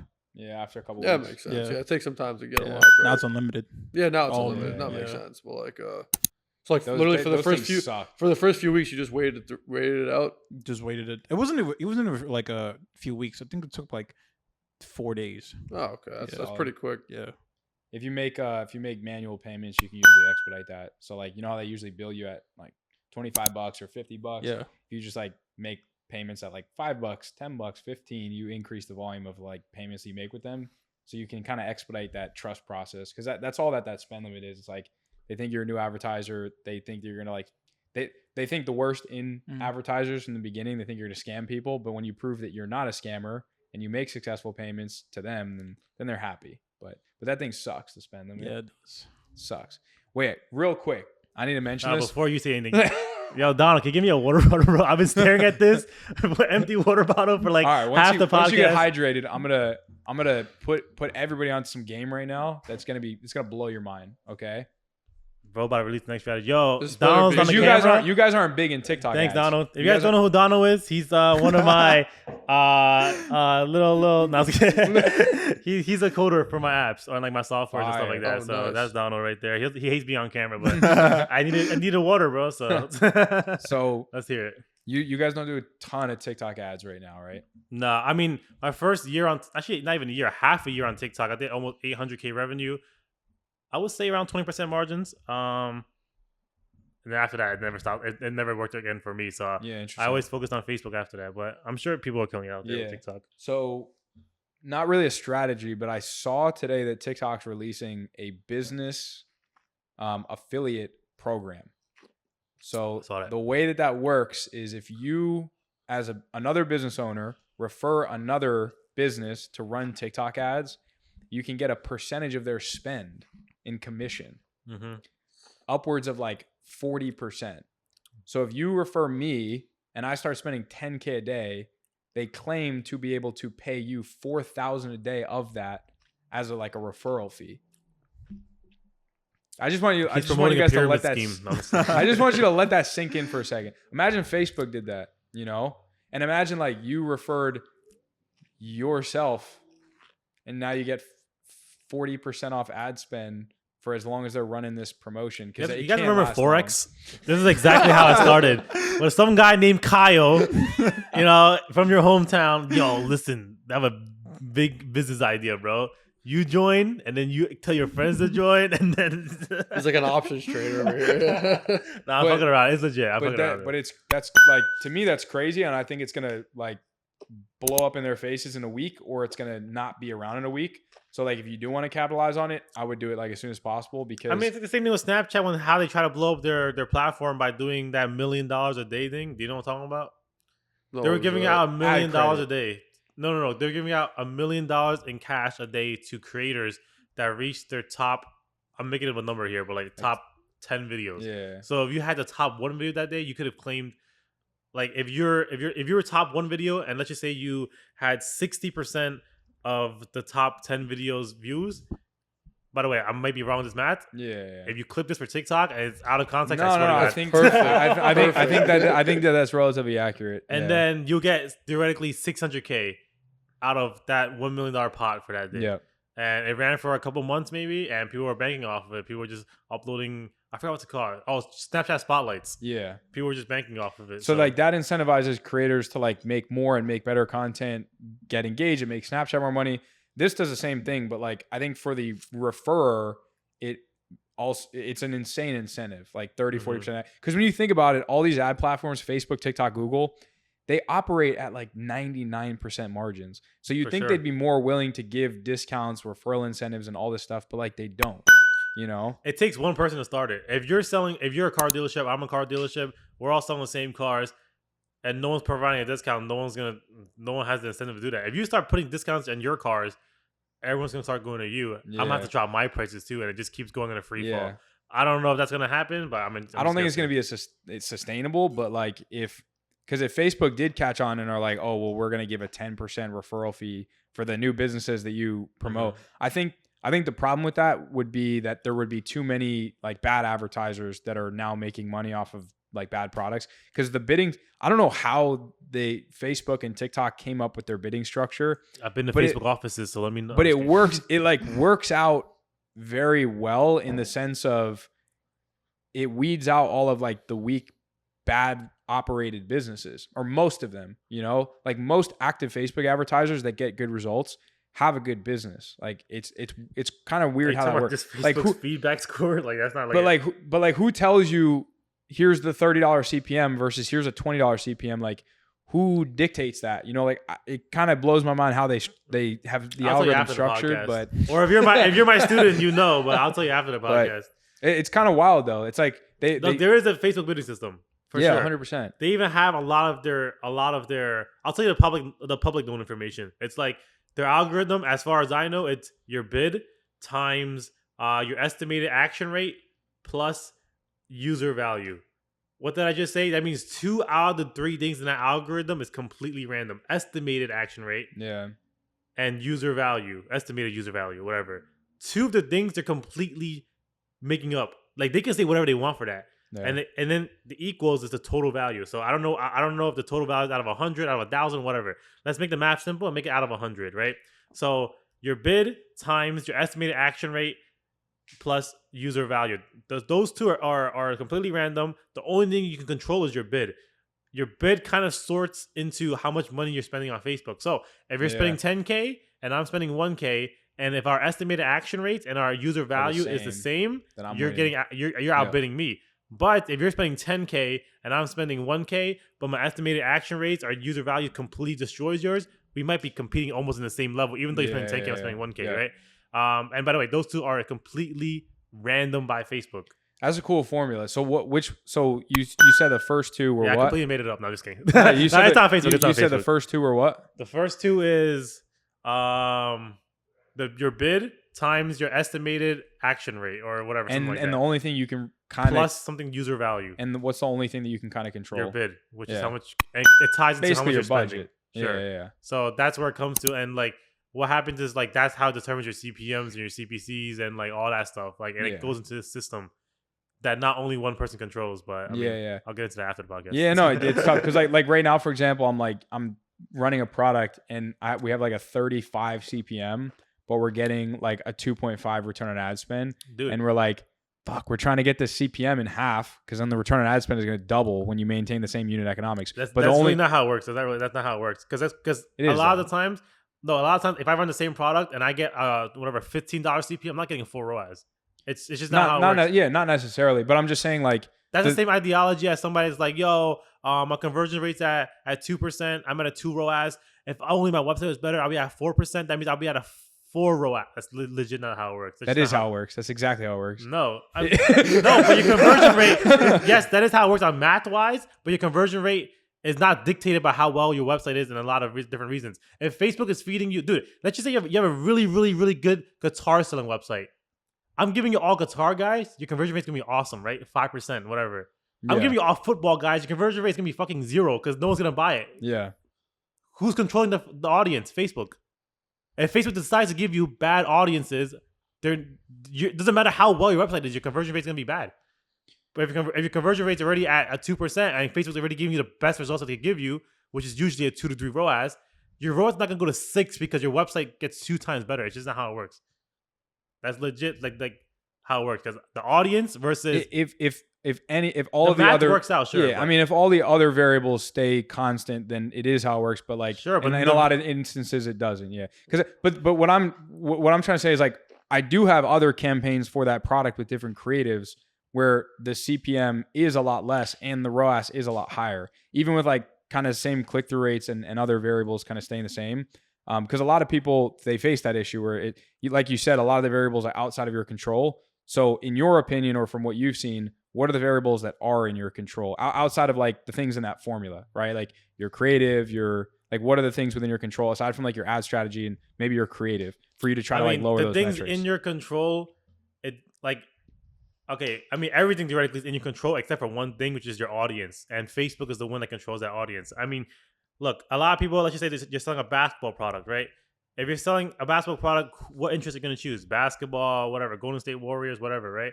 Dude, I might have searched up Golden State Warriors one time on Google. I'm going to be in that interest. You might be a diehard Golden State Warrior fan that will buy anything Golden State Warrior. And it won't hit you. And it won't hit him. It will hit me. Yeah. It will hit like 10,000 other people that are like me.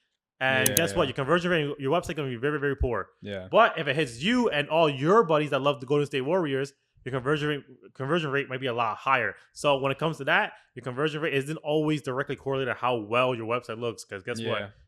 Me versus him, definitely different people. Even though we're in the same interest, Golden State Warriors. Yeah. So that's 100%. That's you can control anything you want except for the audience. Yeah. And even then, you can kind of control the audience like over time. Yeah. If you over time, if you kill the things that aren't working and you keep what is working, then the things that are working probably are reaching that audience that you want, right? And Facebook is smart. So once you hit a certain amount of revenue per day and you kind of hit the right audience like once, dude, let's just say I'm selling a cat. This is like a real experience, by the way, but I'm not using the real interest.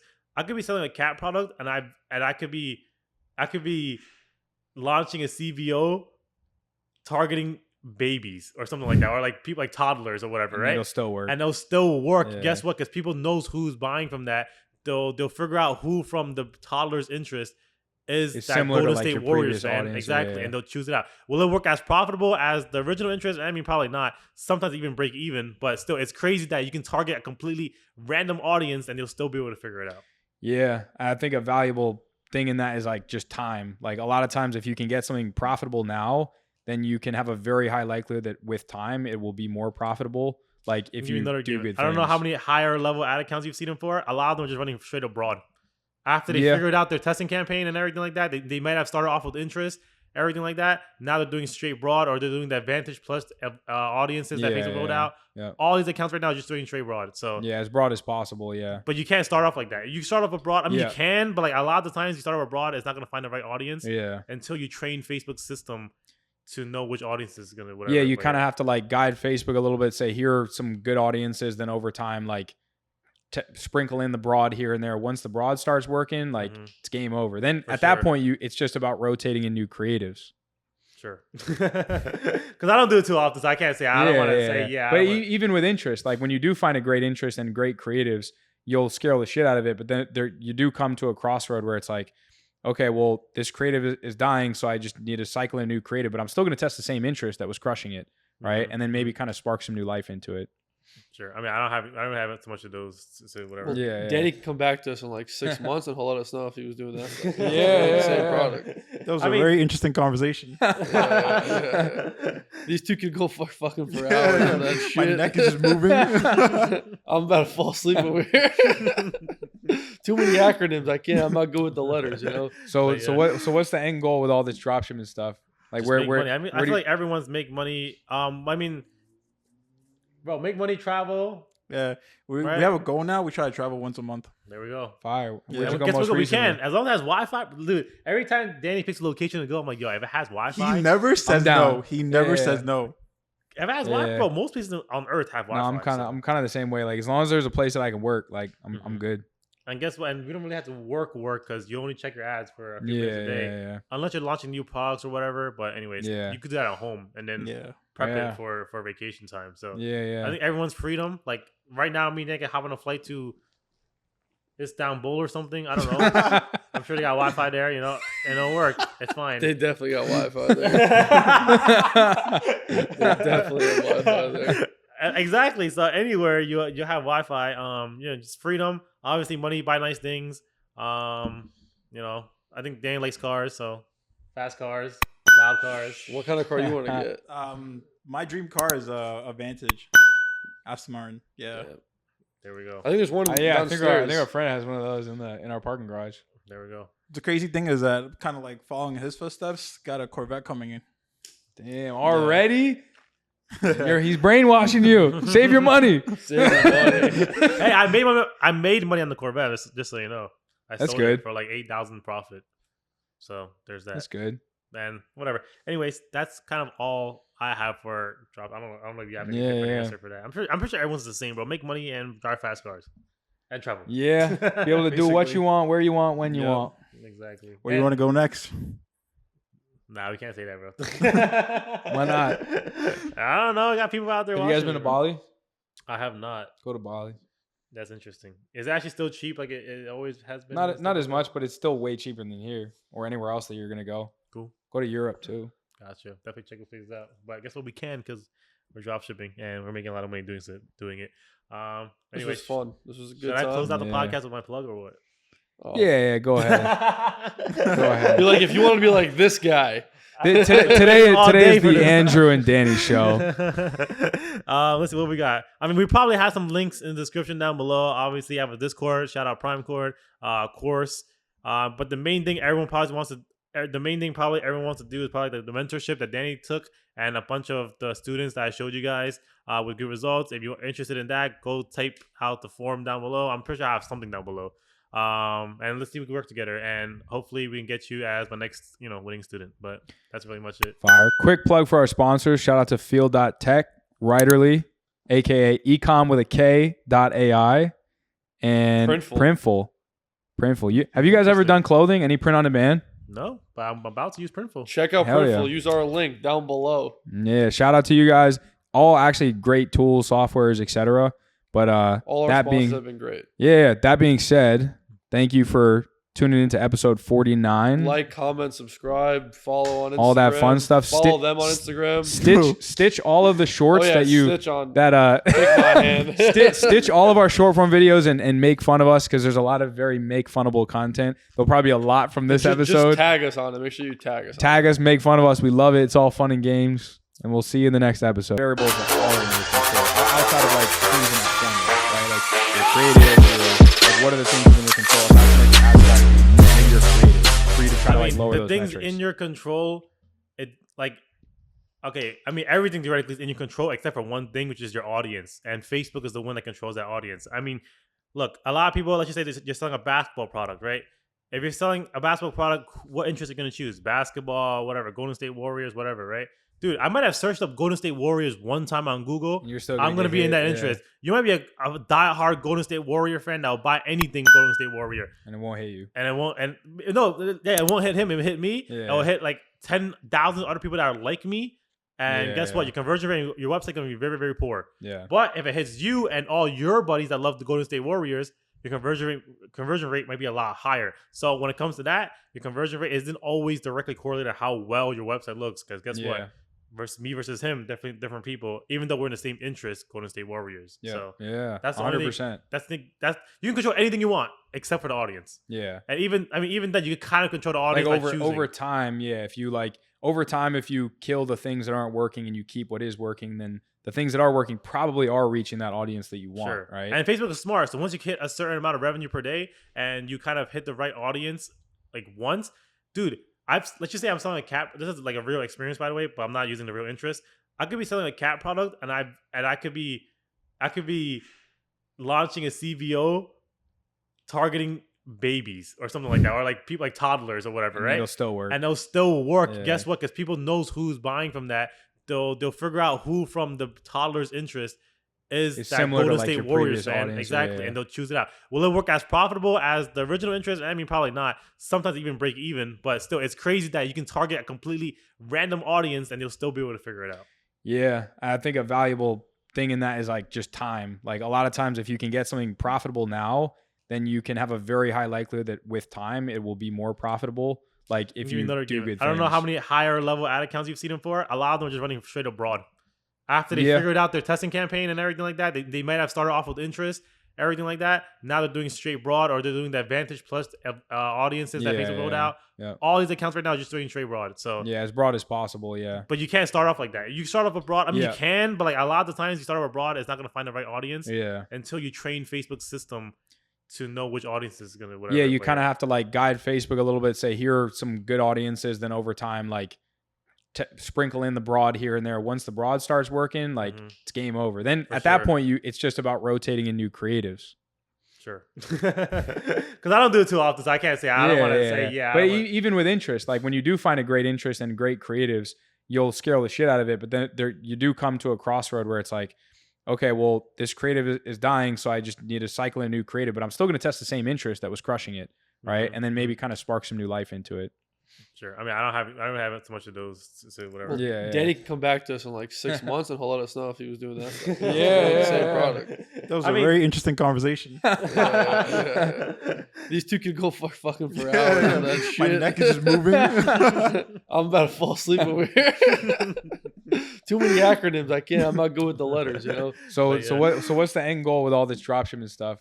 Like Just where make money. I mean, I feel like everyone's make money. I mean, bro, make money, travel. Yeah, we Right. have a goal now. We try to travel once a month. There we go. fire? Yeah. Where'd you go Guess most what? We recently? can, as long as Wi-Fi. Dude, every time Danny picks a location to go, I'm like, yo, if it has Wi-Fi, He never says down. no. He never Yeah. says no.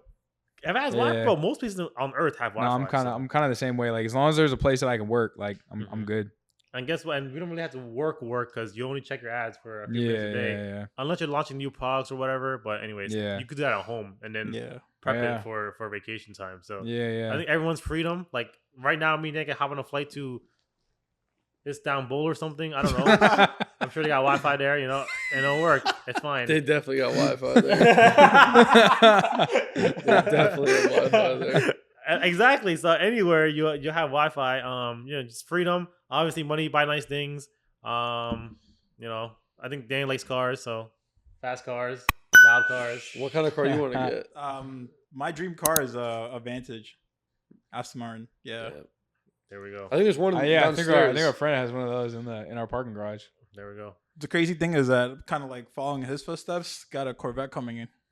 Damn, already? He's brainwashing you. Save your money. Hey, I made money on the Corvette. Just so you know, I That's sold good. it for like 8,000 profit. So there's that. That's good. And whatever. Anyways, that's kind of all I have for drop. I don't know if you have any Yeah, different yeah. answer for that. I'm pretty sure everyone's the same, bro. Make money and drive fast cars and travel. Yeah. Be able to do what Basically. you want, where you want, when you Yeah. want. Exactly. Where do you want to go next? Nah, we can't say that, bro. Why not? I don't know. I got people out there Have you watching. guys been to it, bro. Bali? I have not. Go to Bali. That's interesting. Is it actually still cheap like it always has been? Not as much, but it's still way cheaper than here or anywhere else that you're gonna go. Cool. Go to Europe too. Gotcha. Definitely check things out. But I guess what we can because we're drop shipping and we're making a lot of money doing it. This Anyway, was fun. This was a good should I time. close out the Yeah. podcast with my plug or what? Oh. Yeah, go ahead. Go ahead. You're like, if you want to be like this guy, Today All day is for the this. Andrew and Danny show. Let's see what we got. I mean, we probably have some links in the description down below. Obviously, I have a Discord. Shout out Prime Cord, course.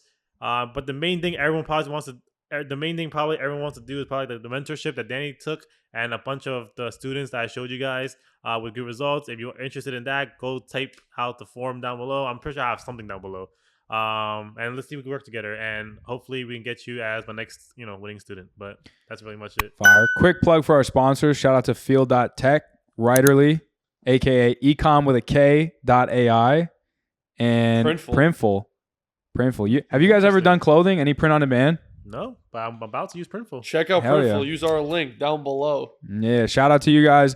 All actually great tools, softwares, etc. But all our that sponsors being have been great. yeah, that being said, thank you for tuning into episode 49. Like, comment, subscribe, follow on Instagram. All that fun stuff. Follow them on Instagram. Stitch all of the shorts that you stitch on that take my hand. stitch all of our short form videos and make fun of us, because there's a lot of very make funnable content. There'll probably be a lot from this episode. Just tag us on it. Make sure you tag us. Tag us, make fun of us. We love it. It's all fun and games. And we'll see you in the next episode.